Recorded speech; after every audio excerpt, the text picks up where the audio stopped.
O Play Agora Entrevista de hoje recebe uma convidada especial para a gente falar sobre como é que está o cenário de Covid-19 em Cuiabá, consequentemente em todo o estado também.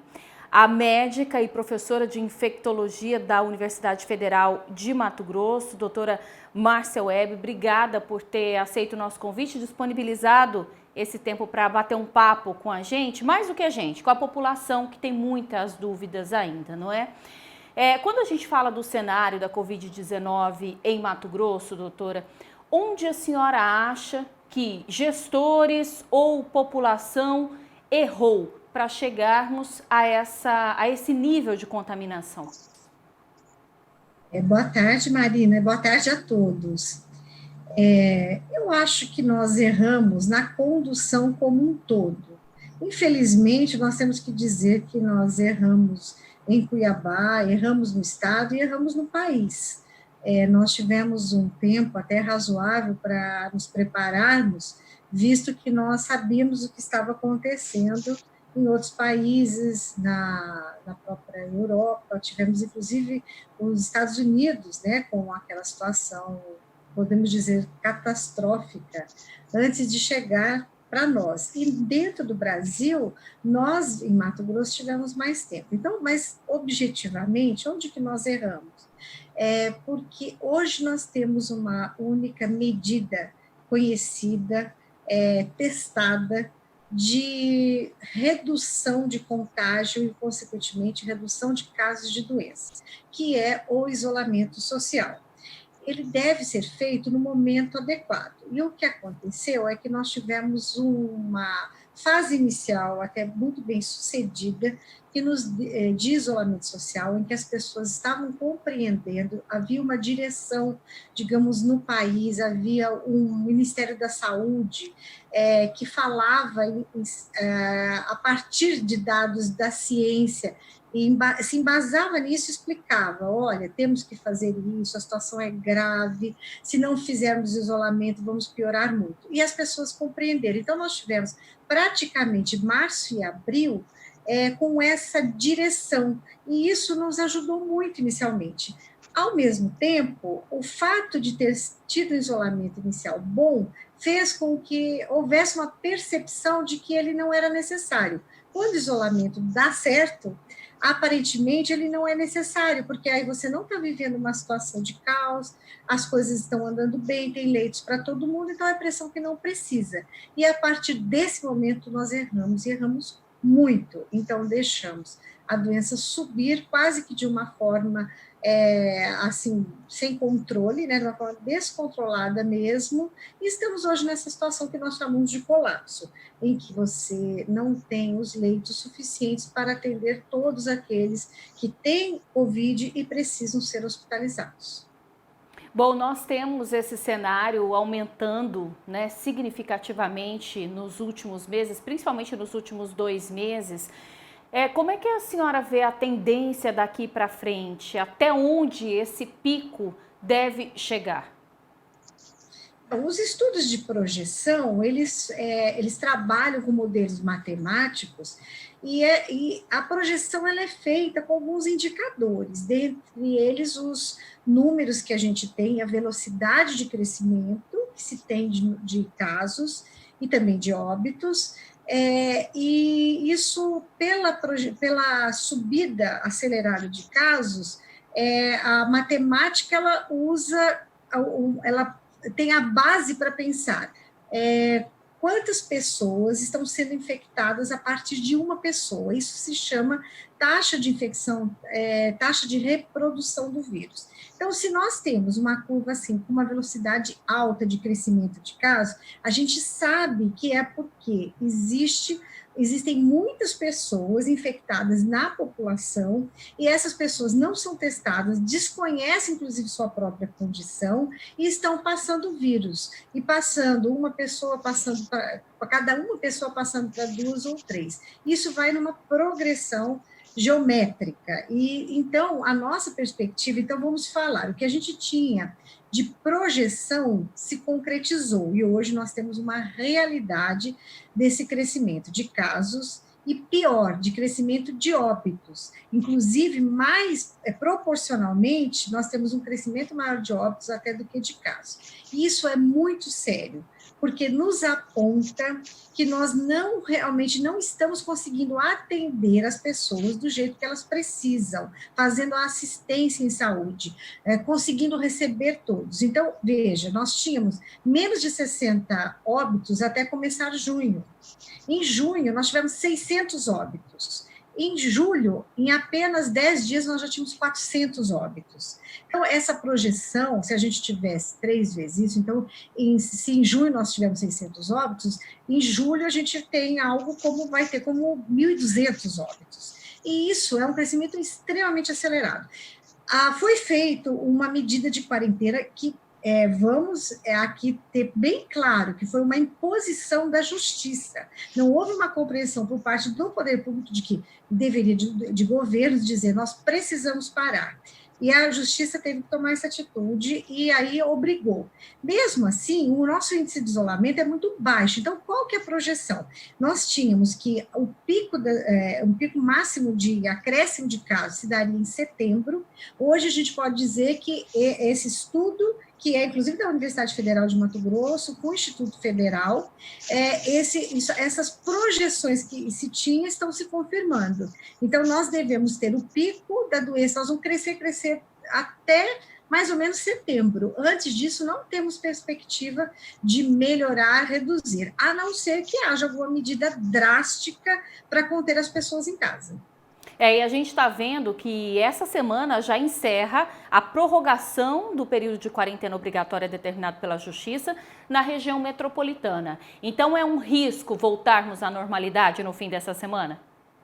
É um risco, Marina, e o interessante é que é o seguinte, muitas vezes se fala assim, mas as pessoas estão cansadas. Acontece que estão cansadas de uma medida que ela acabou não acontecendo. Então, a gente tem uma quarentena, antes disso, um isolamento, que, na verdade, eles não se concretizaram. Então, a gente está cansado, sim, porque parece assim, são meses que nós estamos nessa orientação de isolamento, mas por que a gente não sai dele? Porque ele nunca se concretiza. Se nós tivéssemos feito, ou fizéssemos agora, veja, agora já é um remendo. O remendo nunca é igual à medida tomada lá no momento certo, mas ele funciona também. Se nós tivéssemos agora uma quarentena rígida, e não essa, que tem menos de 40% de isolamento, isso, os estudos de pesquisa mostram, Cuiabá e mesmo a região toda metropolitana, ela tem menos de 40% de isolamento. Isso não seria bom, mesmo fora da quarentena. Imagina na quarentena nós deveríamos estar em pelo menos 70%. Aí sim nós teria um impacto da quarentena e a gente poderia dizer, nossa, conseguimos. O que conseguimos? Reduzir essa aceleração enorme de casos. Então, conseguiríamos, em 14 dias, em 20 dias, ter um número menor de casos de doença. Com isso, teríamos menos doentes graves, e aí o sistema de saúde que existe hoje daria conta de atender todo mundo que precisa ser internado. Lembrando que os que precisam ser internados são muito poucos, em relação à enorme maioria. A enorme maioria vai evoluir. Mesmo sem medida nenhuma, vai evoluir muito bem. Assim, 80% pelo menos vai evoluir muito bem. Então, hoje, qual é a projeção? Que a gente tenha o pico da doença em setembro, em algum momento em setembro. Bom, a gente está vendo que está faltando atendimento adequado agora para todo mundo, porque é um colapso, como os próprios gestores estão dizendo. O Estado deve abrir essa semana um centro de triagem para atender esses pacientes com sintomas mais leves, no início da contaminação. E muito está se falando desse tratamento precoce, inclusive com a entrada já de medicamentos. Qual que é a opinião da senhora em relação a isso? O quão eficaz é esse tratamento precoce? Bom, então, eu vou até te dizer que, assim, não é uma questão de opinião, é uma questão do que se tem de comprovação, o que existe na ciência. Abrir um centro para atendimento de pacientes em fases iniciais, ou aqueles, né, que têm formas leves, vamos chamar de diferentes nomes, formas leves ou um moderado leve, é sempre muito positivo. As pessoas precisam de assistência, precisam se sentir acolhidas, atendidas, saber que se ela precisar voltar, ela tem onde voltar. Isso vai fazer a diferença.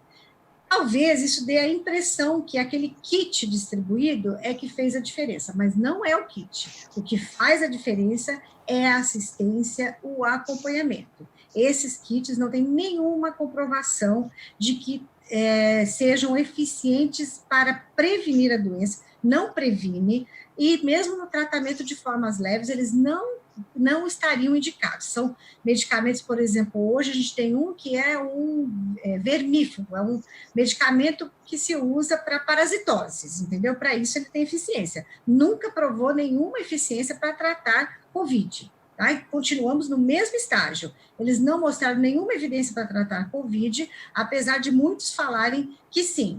Não existe essa evidência, não existe nenhuma comprovação. Agora, eu vejo com muito bons olhos que se abram centros para receber pacientes de forma leve, moderada, tudo isso é muito positivo.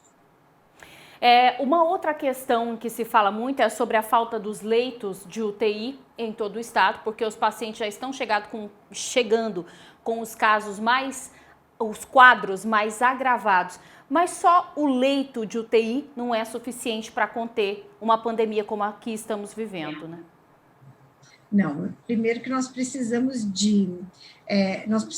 ter um número de doentes que o sistema de saúde comporte. Então, não podemos ficar nessa corrida desenfreada. Eu tenho 50 na fila, eu faço mais 20 leitos.